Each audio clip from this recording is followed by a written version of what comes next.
44절에 있는 말씀 함께 보도록 하겠습니다.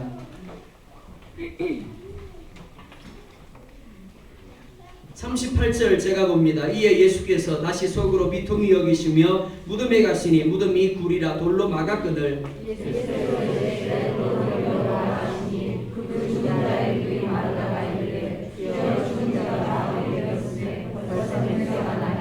예수께서 이르시되 내 말이 네가 믿으면 하나님의 영광을 보리라 하지 아니하였느냐 하시니 돌을 옮겨놓으니 예수께서 문을 열어보시고 이르시되 아버지여 내 말을 들으신 것을 감사하노라. 항상 내 말을 들으시는 줄을 내가 알았나이다. 그러나 이 말씀하옵는 것은 둘러선 무리를 위함이니 곧 아버지께서 나를 보내신 것을 그들로 믿게 하려 함이니이다. 이 말씀하시고 큰 소리로 나사로야 나와라 하시니 같이 합니다. 죽은 자가 수적을 매로 동인체로 나오는데 그 얼굴은 수건에 사였다가 예수께서 이르시되 풀어놓아 다니게 하라 하시니라. 아멘. 제목을 같이 한번 읽어보겠습니다. 시작. 부활을 놓아 다니게 하라. 옆 사람 보면서 하겠습니다. 시작. 부활을 놓아 다니게 하라. 그러게 되기를 원합니다.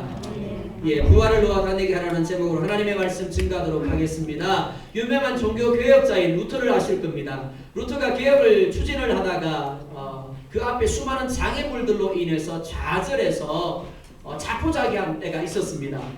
그런데 그때 그의 아내가 상복을 입고 루터에게 들어옵니다. 그러자 루터가 그 모습을 보면서 깜짝 놀라서 이렇게 묻습니다. 여보, 누가 죽었어? 그랬더니 그 아내가 이렇게 대답을 했다라고 합니다. 예, 죽었습니다. 하나님이 돌아가셨습니다. 루터가 놀라서 또 이렇게 묻습니다. 아니, 하나님이 돌아가시다니 그게 무슨 말이요? 그때 루터의 아내가 이렇게 말했다라고 합니다. 하나님이 돌아가시지 않고는 하나님이 살아계시다라면 당신이 그렇게 좌절하고 절망할 리가 있겠습니까? 하나님이 살아계시다라면, 하나님이 돌아가신 것이 아니라고 한다면 당신이 그렇게 좌절하고 절망할 리가 있겠습니까? 이 말이 루터를 깨우쳤다라고 합니다. 그렇지, 하나님은 살아계시지 하고는 벌떡 일어나서 종교개혁의 과제를 다시 추진해 나갈 수가 있었다라고 합니다. 오늘은 예수님이 죽음에서 다시 살아나신 것을 기념하는 부활주일입니다. 하나님께서 우리에게 절기를 지키라고 하시는 이유, 기억하게 하기 위함입니다. 그리고 삶에서 누리게 하기 위함입니다.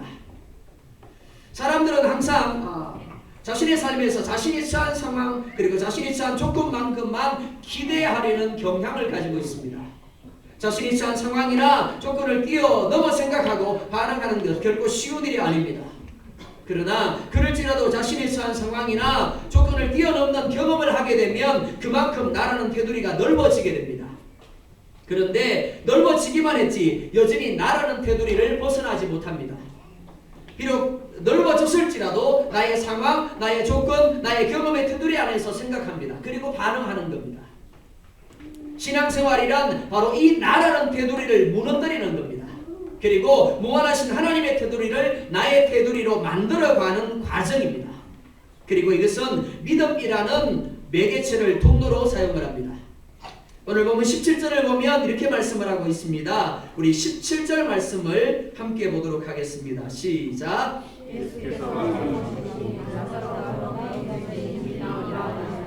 아멘. 나사로가 죽었습니다. 그것도 무덤에 있은 지 나흘이 되었습니다. 그렇기 때문에 많은 유대인이 마르다와 마리아를 위로하기 위하여 나왔습니다. 무언가가 아직 진행 중이라면 그만큼 상황을 바꿀 가능성이 크다라고 할 수 있습니다. 남아있다라고 할 수 있습니다. 그런데 이미 상황이 끝나버렸다라면, 그것도 주변 사람들이 한결같이 그것을 기정사실화하고 있다라면 더 이상 상황을 바꿀 가능성이 없다라고 할 수 있습니다. 그래서 21절을 보면 이렇게 말씀을 합니다. 우리 21절도 같이 봅니다. 시작.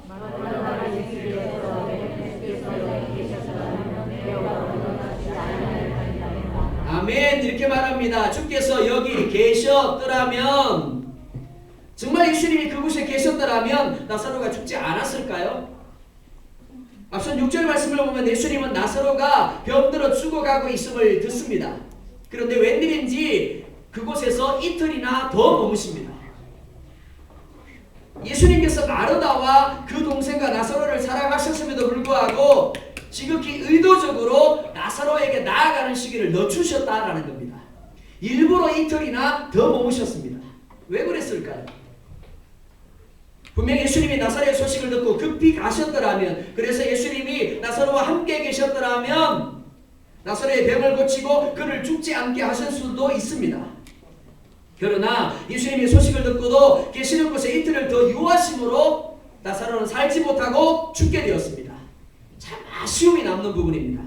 하였더라면 이라고 말합니다. 사실 원망이 조금 묻어있는 느낌입니다. 이것이 우리의 모습입니다.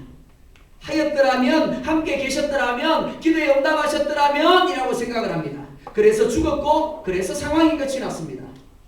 하나님이 응답하지 않았기 때문이라는 겁니다. 하나님이 나와 함께하지 않았기 때문이라고 말합니다. 하나님이 나의 상황을 변화시키지 않았기 때문이라고 생각을 합니다. 끝났기 때문에 더 이상 기대할 수 없습니다. 그런데 그것은 어디까지나 인간의 시각입니다. 우리의 시각입니다. 하였더라면 이것은 나의 태도입니다. 예수님은 나사렛의 소식을 듣고도 의도적으로 이틀을 그곳에서 더 머무십니다. 그렇기 때문에 비록 예수님이 그곳에 오셨더라도 나사로가 살았을 것이라고 할 수가 없는 겁니다. 왜냐하면 예수님은 나사로의 병고침이 아니라 나사로의 죽음을 통해서 드러내야 될 목적이 있었기 때문입니다. 4절을 보면 이렇게 말씀을 하고 있습니다. 4절 말씀 보겠습니다. 시작. 예수께서 들으시고 이르시되 이 병은 죽음이 아니라 하나님의 영광을 하나님의 아들이 이로 말미암아 영광을 받게 하라 하시더라. 아멘. 우리는 단편적으로 하였더라면 하고 생각을 합니다. 그게 나의 테두리입니다. 우리의 테두리입니다. 그런데 주님의 테두리는 우리와 다릅니다. 우리는 당장의 현재적인 상황의 변화를 기대합니다. 하지만 주님은 오히려 우리가 원하는 상황을 절망의 상황으로 이끌어갑니다. 좌절의 상황으로 이끌어갑니다. 인간적인 시각으로 볼 때 상황 종료를 선언할 수밖에 없도록 하시는 겁니다. 왜 그럴까요? 그 일을 통하여 내가 가진 테두리를 넓히기를 원하시기 때문에 그렇습니다. 나사로가 죽었습니다. 나흘이 지났습니다. 그래서 사람들이 죽음으로 인하여 슬퍼하고 울고 있습니다. 끝난 것처럼 보이는 게 아니라 분명히 끝이 났습니다. 착각하시면 안 됩니다. 오늘 우리가 읽었던 이 본문은 끝난 것처럼 보이는 게 아니라 실제로 끝났습니다.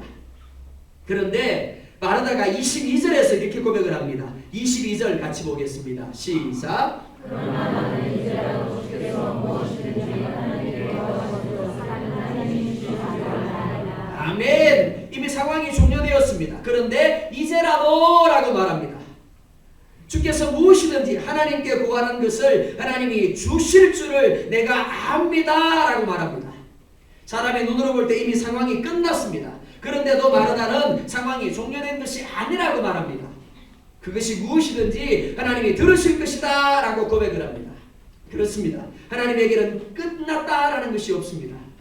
안 된다라는 것이 없습니다. 전능하신 하나님께는 한계 상황이라는 것이 존재하지 않습니다. 하나님께만 한계 상황이 존재하지 않는 것이 아닙니다. 우리에게도 마찬가지 한계 상황이 존재하지 않음을 믿을 수 있기를 원합니다. 요한복음 15장 7절을 보면 이렇게 말합니다. 너희가 내 안에 거하고 내 말이 너희 안에 거하면 무엇이든지 원하는 대로 구하라. 그리하면 이루리라. 어떻게 해요? 무엇이든지 라고 말합니다. 우리에게 한계 상황이 없다라고 말씀하고 있는 겁니다. 예수 그리스도 안에 거하는 우리 안에 거하는 하나님의 말씀으로 인하여 우리 역시 주님처럼 한계 상황이 없다라고 말씀하고 있는 겁니다. 그런데 마르다의 고백 속에서 뭔가 방향이 잘못되었다라는 것을 여러분들이 발견하셔야 됩니다. 마태복음 8장 2절을 보면 한 나병 환자가 예수님께 나옵니다. 그리고 이렇게 고백합니다. 주여 원하시면 저를 깨끗하게 하실 수 있나이다. 오늘 마르다의 고백과 나병 환자의 고백에 공통점과 차이점이 있습니다. 공통점은 그들 모두 자신이 처한 상황의 한계를 뛰어넘어서 예수님이 하실 수 있음을 고백하고 있다는 겁니다. 끝났어요. 끝났는데도 불구하고 예수님을 향하여 하실 수 있습니다 라고 고백을 하고 있습니다. 그런데 차이점이 있습니다. 그게 무엇일까요? 마르다는 단지 상황 변화에 초점을 맞춘 반면 나병 환자는 상황 변화보다는 주님의 원하심에 초점을 맞추고 있다는 겁니다. 분명 마르다의 신앙은 대단합니다. 마르다의 고백은 아무나 할 수 있는 고백이 아닙니다. 이미 죽었습니다. 그것도 나흘이나 지났습니다. 그럼에도 불구하고 이제라도 라고 말하는 건 아무나 할 수 있는 게 아닙니다. 오직 믿음으로만 가능합니다. 하지만 이런 마르다의 신앙보다 한 차원 높은 것이 나병 환자의 믿음입니다. 분명히 주님은 한계 상황이 없습니다. 주님 안에 있는 우리도 한계 상황이 없습니다. 그러나 문제는 우리가 머물고 있는 상황이 주님이 한계 상황을 가지신 것처럼 우리에게도 한계 상황이 있는 것처럼 보여주고 있다는 겁니다. 분명히 믿음으로 기도했습니다. 그러면 상황이 변화되어야 하는 겁니다. 하나님의 살아계심이 구체적으로 나타나야 되는 겁니다. 그런데 상황이 변화되기는커녕 더 심각한 상황으로 치닫는 겁니다. 그런데 마르다가 나병 환자가 우리 가운데 가르쳐주는 것이 무엇입니까? 그를 찌라도 우리의 시선을 상황에 맞추는 것이 아니라 주님의 원하심에 주님의 뜻에 맞출 수 있어야 한다라는 겁니다. 이것이 1등급 신앙입니다. 예수님이 마르다에게 하시는 말씀이 무엇입니까? 이렇게 말씀을 합니다. 예수께서 이르시되 네 오라비가 다시 살아나리라. 마르다의 고백에 대하여 예수님은 네 오라비가 다시 살아나리라 라고 답하십니다. 우리가 믿음으로 기도할 때 하나님은 분명히 우리의 필요에 응답하심을 믿을 수 있기를 원합니다. 의심하지 말아야 합니다. 중도에 포기하지 말아야 합니다. 반드시 하나님이 응답하심을 확신하시기 바랍니다. 그리고 구하십시오. 찾으십시오. 두드리십시오. 언제까지요? 하나님이 응답하실 때까지입니다. 주님은 마르다의 믿음의 고백에 대하여 나사로가 다시 살아날 것이다 라고 말합니다. 끝났어요. 나흘이나 지났습니다. 그럼에도 불구하고 다시 살아날 것이다. 주님이 이렇게 하기 위해서는 죽음이라는 한계 상황을 뛰어넘어야 합니다. 무엇보다 당신이 세우신 자연 질서를 무너뜨리셔야 됩니다. 그런데도 불구하고 믿을 때, 기도할 때 어떻게 하시겠다고요? 한계 상황을 뛰어넘고 자신이 세우신 질서조차도 무너뜨리시겠다라고 말씀하고 있는 겁니다. 그런데 24절을 보면 이렇게 말씀을 합니다. 24절도 같이 봅니다. 시작.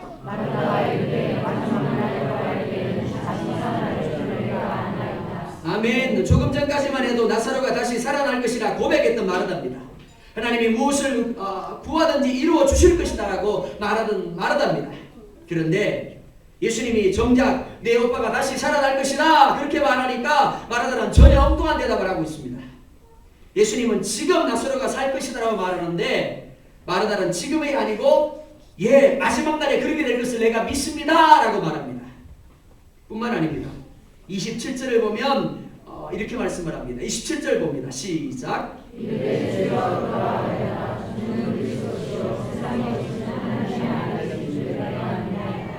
아멘. 얼마나 대단한 고백입니까? 사도 베드로가 마태복음에서 고백했던 그 고백입니다. 그러니까 그 다음은 당연히 이 고백에 어울리는 행동이 나와야 됩니다. 그런데 28절을 보면 이렇게 말씀을 합니다. 28절 봅니다. 시작. 이 말을 하고 돌아와서 아마리 그 산에 마리아를 불러 말하되 선생님이 오셔서 너를 부르시나니. 그 자매 마리아를 어떻게 불렀다고요? 가만히 불렀대요. 가만히라는 단어를 원문에서 보면 비밀리에, 은밀하게 라는 의미입니다. 그런데 부정적 의미예요. 마르다가 예수님의 말씀을 신뢰했다라면, 그리고 자신의 믿음의 고백이 립서비스가 아닌 진정한 믿음의 고백이었다라면 가서 어떻게 했어야 됩니까? 마리아와 우는 자들에게 울지 마라고 말해야 됩니다. 더 이상 울지 말라고, 상황이 바뀌었다고, 예수님이 오빠를 살렸다고 그렇게 말해야 옳은 거예요. 그런데 그게 아닌 겁니다. 오히려 그는 마리아를 통해서 다시 한번 예수님을 시험합니다. 예수님이 마리아에게는 어떻게 하시는가를 보기를 원한 겁니다. 마리아가 마르다의 말을 듣고 예수님께로 달려갈 때 함께 있던 유대인들이 그가 곡하러 무덤에 가는 줄 생각하고 따라갑니다. 그들이 그렇게 한 것, 집에서 한 것과 마찬가지로 마리아가 울 때 함께 울어줌으로 슬픔을 당한 자와 함께 하기 위함입니다. 하지만 그들은 단지 함께 울어줄 뿐 죽음에 대해서는 아무것도 할 수 없는 이들이었습니다. 그런데 예수님은 달랐습니다. 예수님께 나온 마리아는 그 언니 마르다와 동일한 말을 예수님께 합니다. 이렇게 말합니다. 주께서 여기 계셨더라면 내 오라버니가 죽지 아니하였겠나이다. 그리고 33절을 보면 이렇게 말씀을 합니다. 33절 봅니다. 시작. 예수께서 그가 우리 먹자 와서 온 유대인들이 우는 것을 보시고 심령의 고통이 여기시고 불쌍히 여기사. 아멘. 예수님이 뭐라 말씀하셨습니까? 내 오라비가 다시 살아나리라 라고 말씀하셨어요. 그런데 한순간에 예수님이 계신 장소가 장례식장이 되어버렸습니다. 예수님이 오셨기에 마땅히 기대가 있어야 되고 소망이 있어야 됩니다. 그런데 어느 곳에서도 기대가 그리고 소망이 보여지지 않습니다. 오히려 더 큰 절망과 슬픔만이 그 자리를 채우고 있을 뿐입니다. 이유가 뭘까요?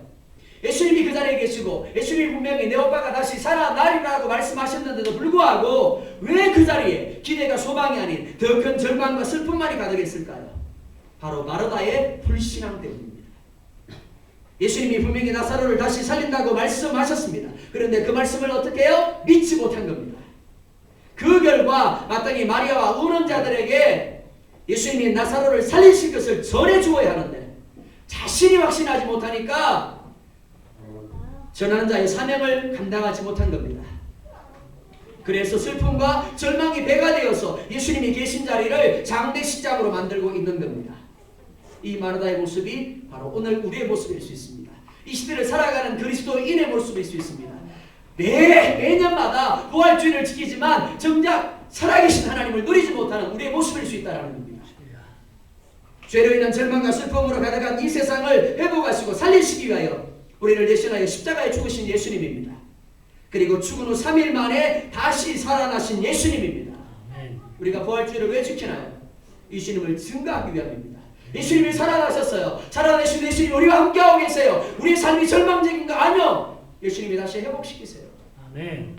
그게 우리의 사명인 거예요. 그런데 우리의 모습은 어떻다고요? 마르다의 모습. 그래서 절망하는 자리에 더 절망하게 만들고 슬퍼하는 자리에 더 슬픔으로 가득하게 하고 있는 겁니다. 마르다처럼 확신하지 못함으로 전하지 못하고 있습니다. 보여주지 못하고 있는 겁니다. 예수님의 부활을 믿지 않는 게 아닙니다. 분명히 예수님의 부활을 믿는다라고 합니다. 하지만 교회 밖의 사람들과 똑같은 반응과 태도를 보이는 겁니다. 이로 인하여 이미 주님은 다 이루셨음에도 불구하고 여전히 절망하며 사단과 죄악의 노예로 살아가고 있는 겁니다. 예수님께서 우는 자들의 모습을 보시고 어떻게 반응하고 계십니까? 이렇게 말합니다. 심령에 비통히 여기시고 불쌍히 여기셨더라. 비통히 여기셨다라는 말, 원문을 보면 매우 분노하다, 엄히 경고하다 이런 의미입니다. 예수님이 그 모습을 보고 분노하셨대요. 유대인들 때문에요? 아니요. 마르다 때문입니다. 마리아 때문입니다.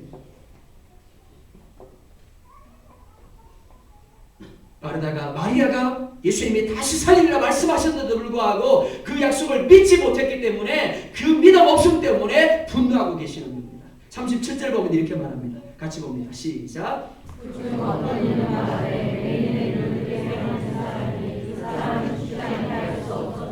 아멘. 자, 맹인의 눈을 뜨게 한 사람과 오늘 함께하고 있는 예수님이 다른 예수님인가요? 아니면 같은 예수님인가요? 같은 예수님입니다. 그렇다고 한다면 예수님의 입에서 나온 그 말이 진리임을 그들이 아멘할 수 있었어야 마땅한 겁니다. 맹인의 눈을 뜨게 하지만 죽은 나사로는 살리지 못한다. 그렇게 되어서는 안 되는 겁니다. 이미 그들은 예수님이 어떤 분이신가를 예수님이 행하신 표적들을 통하여 충분히 보고 알고 있었습니다. 그런데 문제가 무엇입니까? 아는 것은 아는 것이고 지금의 상황에는 그 아는 것이 적용이 되지 못하고 있었다라는 겁니다. 예수님이 죽지 않게 하실 수 있는 분이라면 죽은 것을 살릴 수도 있는 분임을 믿지 못한 겁니다. 누가요? 유대인들이요. 누가요? 마르다와 마리아가요. 그들 역시 다른 사람들과 전혀 다르지 않는 모습으로 예수님 앞에서 절망하며 울고 있을 뿐입니다. 그들의 그런 모습이 예수님으로 하여금 분노하게 만든 겁니다. 그러나 또한 주님은 그들을 불쌍히 여기십니다. 수없이 보여주고 수없이 들려주셨음에도 불구하고 여전히 불신앙의 자리를 떠나지 못하는 그 모습에 분노하시지만 또한 불쌍히 여기시는 주님이라는 겁니다.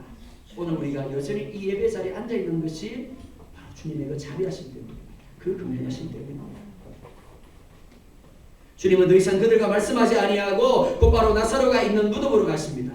그리고 그곳에서 눈물을 흘리십니다. 주님께서 눈물을 흘리신 것, 죄로 인한 죽음에 대한 슬픔을 표현하신 겁니다. 그리고 인생들이 가진 슬픔의 자리에 함께 동참하신 겁니다. 그리고 말씀합니다. 돌을 옮겨 놓으라. 주님이 돌을 옮겨 놓으라고 하시는 이유가 무엇일까요? 주님이 죽은 나사로를 직접 확인하기 위해서 돌을 옮겨 놓으라고 하시는 것입니까? 아니요. 이미 끝나버린 상황을 변화시킨 겁니다.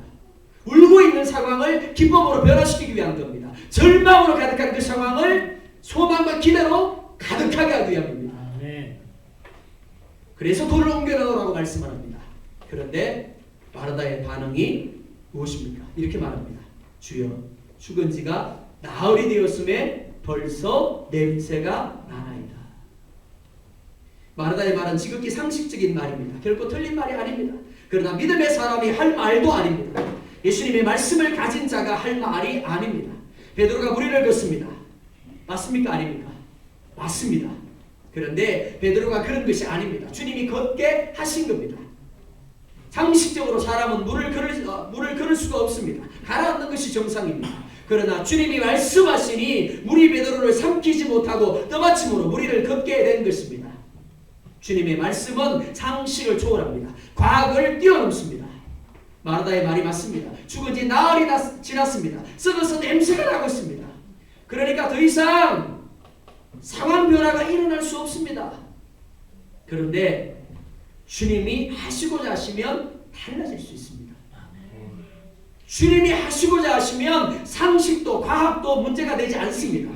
주님이 하시고자 하시면 그것이 무엇이든지 못하실 것이 없습니다. 그러나 마르다는 주님 앞에서 이렇게 말합니다. 주님, 상식적으로 생각해 보세요. 나흘이 지났어요. 썩어서 냄새가 나고 있잖아요. 그런데 왜 돌을 옮겨 넣으라고 그러세요? 이것이 오늘 우리의 모습이 아닌지 모르겠습니다. 예수님을 믿기로 하셨더라면 온전히 믿으시기 바랍니다. 끝까지 믿으시기 바랍니다. 무조건 믿으시기 바랍니다. 상식을 내려놓고 과학을 내려놓고 생각을 내려놓고 오직 주님이 말씀하시는 것에만 반응할 수 있기를 원합니다. 40절에 이렇게 말씀을 합니다. 40절 봅니다. 시작. 예수께서 이르시되 내가 하나님의 영광을 보리라 하지 아니하느냐 하시니. 아멘. 아니하였느냐 하시니라고 말합니다. 무슨 말입니까? 예수님이 이 말을 처음 하는 것이 아니다라는 겁니다. 골몇 번, 수천 번, 수만 번 했는지 몰라요. 네가 믿으면 하나님의 영광을 보리라. 우리가 어떻게 하면요? 믿으면 하나님의 일을 본대요. 좌절과 절망과 슬픔과 고통으로 가득한 상황이라고 할지라도 끝났다라고 말할 수밖에 없는 상황이라고 할지라도 뭐하면? 믿으면 하나님의 영광을 보여주신다고 말씀합니다. 새로운 말씀이 아닙니다. 그럼에도 새롭습니다. 왜요? 수없이 들었지만 받아들이지 못했기 때문입니다. 고개만 끄덕였고 아멘했지만 순종하지 못했기 때문입니다. 그래서 주님은 돌을 옮겨 넣으라고 하시는데도 불구하고 우리는 상황이 끝났는데요. 죽어서 나흘이 지났는데요. 썩어서 냄새가 나는데요. 그렇게 우기며 살아가고 있는 겁니다. 예수님이 부활하셨다고 하면서도 정작 우리는 죽은 예수님과 살면서 날마다 짜증과 탄식과 한숨이 가득한 삶을 살고 있는 겁니다. 돌을 옮겨놓습니다. 그리고 예수님이 아버지 하나님께 감사한 후에 큰 소리로 나사로를 부릅니다. 대답할까요? 안 할까요? 대답할까요? 안 할까요? 자, 상식으로. 예, 아멘. 자, 우리가 평소에 하던 대로 대답을 해야 됩니까? 말아야 됩니까? 대답하면 이상한 거예요. 그죠? 예, 시체가 벌떡 일어나면 강시가 되는 거예요. 우리가 흔히 말하는 귀신이 되는 거예요. 그러니까 대답 안 해야 맞습니다. 그런데 예수님이 나사로를 부르시니 죽어 나흘이 지나 썩은 냄새가 나는 나사로를 부르시니 44절 보면 이렇게 말합니다. 44절 봅니다. 시작.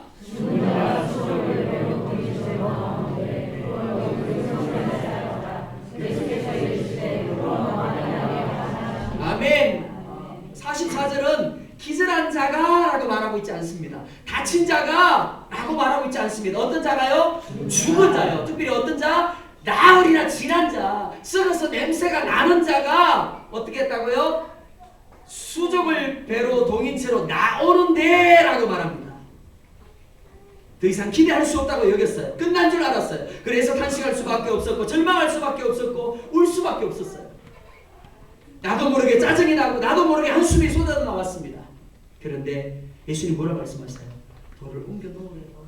네 짜증을 옮겨 놓으래요. 탄식을 옮겨 놓으래요. 절망을 옮겨 놓으래요. 울지 말래요. 그 울음을 옮겨 놓으래요. 네. 그리고 예수님이 말씀하시니 그 끝난 상황이 다시 살아난다라고 말씀합니다. 썩어 내리던 육신이 다시 살아나고 떠나갔던 생명이 다시 돌아왔다라고 말씀을 하고 있습니다.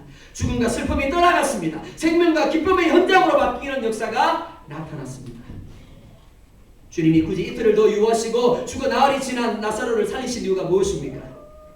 이렇게 말합니다. 둘러선 무리를 위함이니 곧 아버지께서 나를 보내신 것을 그들로 믿게 하려 함이니라.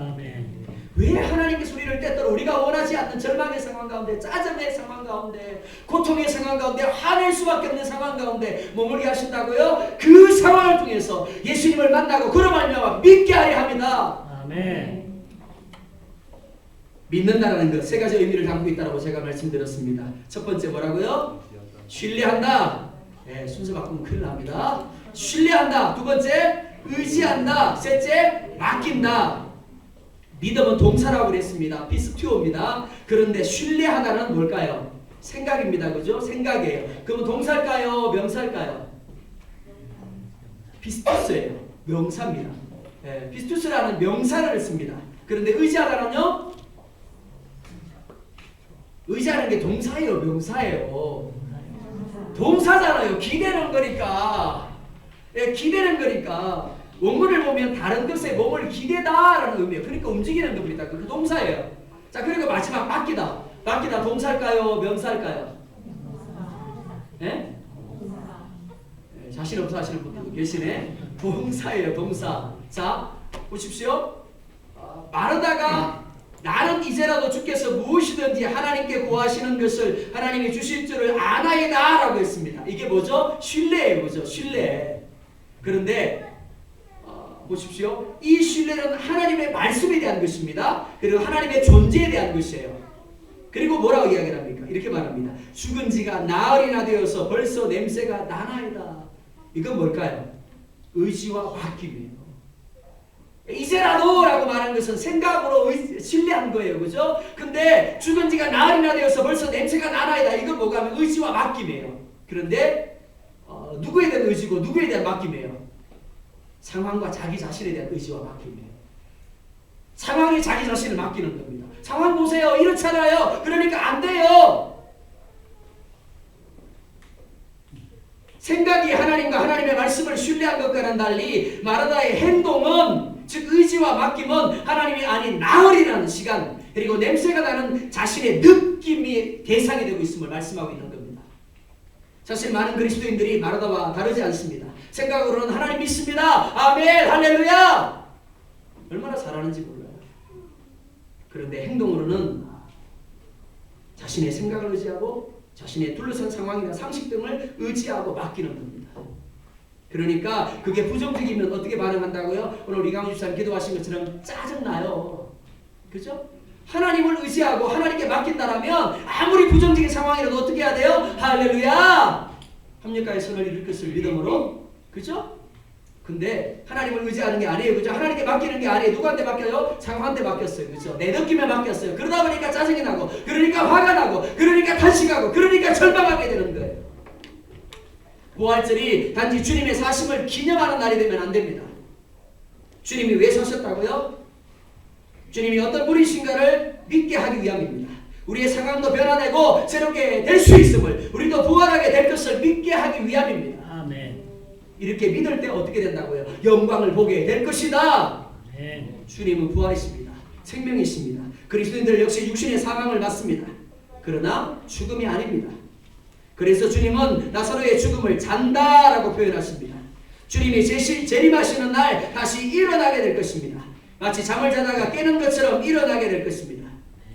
믿는 자들에게 이와 같은 부활과 생명의 권세가 주어질 것을 말씀합니다. 그런데 그것으로 끝나버리면 안 돼요. 장차 예수님이 오시면 내가 부활할 거야. 그때까지는 짜증내고, 그때까지는 절망하고, 그때까지는 탄식하고 좌절하는 삶을 살아도 돼. 주님이 그렇게 말씀하시던가요? 아니요. 그러면 부활절 지킬 필요가 없는 거예요. 그러시면 안 되는 거예요. 부활의 능력은 단지 예수님이 재림할 때 내가 다시 살아날 것이가 아니라 오늘 내가 머물고 있는 상황 가운데 부활의 능력이 적용되어져야 되는 겁니다. 네. 믿음으로 하나님의 영광을 볼 수 있어야 되는 거예요. 네. 직장 생활하다 보면 짜증날 때가 얼마나 많이 있습니까? 상사가 얼마나 많이 갈고요. 그죠? 네. 아우 때 때려치고 싶어. 근데 이제 결혼도 하고 있으니까 마음대로 때려치우지도 못하고 사업을 할 때도 얼마나 힘들고 어려울 때가 많아요. 좌절되고 절망될 때가 얼마나 많습니까? 나무 머리가 한숨이 나올 때가 얼마나 많아요. 그런데 그럴 때마다 뭘 누려야 된다고요? 믿으면 영광을 보리라. 부활의 능력을 누려야 되는 거예요. 하나님이 내가 절망하는 내가 힘들어하는 이 상황조차도 바뀔 수 있다라는 그것을 믿음으로 아멘하고 뭐 해야 된다고요? 찬송하셔야 돼요. 기뻐하셔야 돼요. 즐거워하셔야 돼요. 그걸 보고 누가요? 내 옆에 있는 어떤 사람이 야 정말 예수님이 부활하시는 모양이다. 이렇게 되는 거예요. 그게 아니라 마르다처럼 되어버리면 예수님이 부활한 것 같기는 같은데 누구를 보니까 예수님이 여전히 무덤 속에 머물러 있는 것 같아. 그렇게 되는 거예요. 사랑하는 성도 여러분, 주님은 풀어놓아 다니게 하라라고 말씀을 합니다. 우리는 더 이상 무덤에 머물러 있어서는 안 됩니다. 죽었다가 살아난 흔적만 자랑하지 마시기 바랍니다. 언제까지 수건에 쌓인 삶을 살 수는 없습니다. 이제 죽음의 그림자, 절망과 탄식의 수건을 벗어버리시기 바랍니다. 그리고 여러분의 가정과 여러분의 사업장과 직장 그리고 삶의 순간순간마다 주님의 부활을 풀어놓아 다니게 하시기 바랍니다. 주님의 부활이 역사하게 하시기 바랍니다. 그래서 최악의 상황에서도 오늘 나흘이 지났습니다. 썩어 냄새 나는데요. 그런데도 나서야 나오느라 부르시니 그가 나왔던 것처럼 풀어놓아 다니게 했던 것처럼 우리의 삶 가운데 하나님 주시는 기쁨과 감사와 찬송이 불어넣음으로 말미암아 넘쳐날 수 있기를 주의 이름으로 축원드립니다. 기도하겠습니다. 1분만 함께 기도하십시다. 이렇게 기도하겠습니다. 주님,